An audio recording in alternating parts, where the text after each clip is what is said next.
কিরে এখন কি হইলো, তোকে ফেলে দিবো এখন? মুস্তাকিম মজা করিস না, করে দেবো কিন্তু আমি। তুই না খুব কাটে, আমি ছাড়া দেখবি তোর কেউ বেস্ট ফ্রেন্ড হবে না। তোর কাছে কি আমার ছোট ছোট জিনিস মনে হইতেছে? আর হ্যাঁ, তোর মতো অনেকে আমার পিছে পড়ে আছে। তোর কি এটা মজা মনে হচ্ছে? তো বানিয়ে নে অন্য কাউকে বেস্ট ফ্রেন্ড। সত্যি তো, ভেবে নে কিন্তু।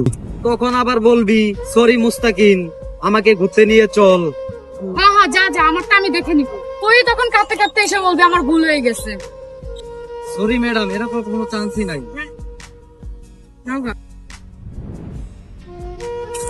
কিরে বান্ধবী, তুই হঠাৎ এই জায়গায় আজকে তোর বেস্ট ফ্রেন্ডের সাথে ঘুরতে যাস নাই? না আবার তোদের দুজনের ভিতরে কোনো ঝামেলা বলে হবে না? আরে না না, কেমন কিছু না, চলো না কোথাও থেকে ঘুরে আসি। দোষ, তোর এখন কি হয়েছে? তুই আগের মতো ঘুরতে আস না? তোর বেস্ট ফ্রেন্ডের সাথে কোন ঝগড়া হয়েছে? তোর বাইরে দেখলাম কার সাথে ঘুরতেছে।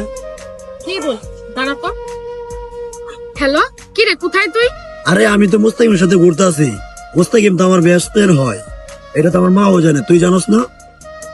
আচ্ছা তুই থাক, আমার এখন ঘুরতে মন চাইতেছে না, আমি একটু আসি। হ্যালো।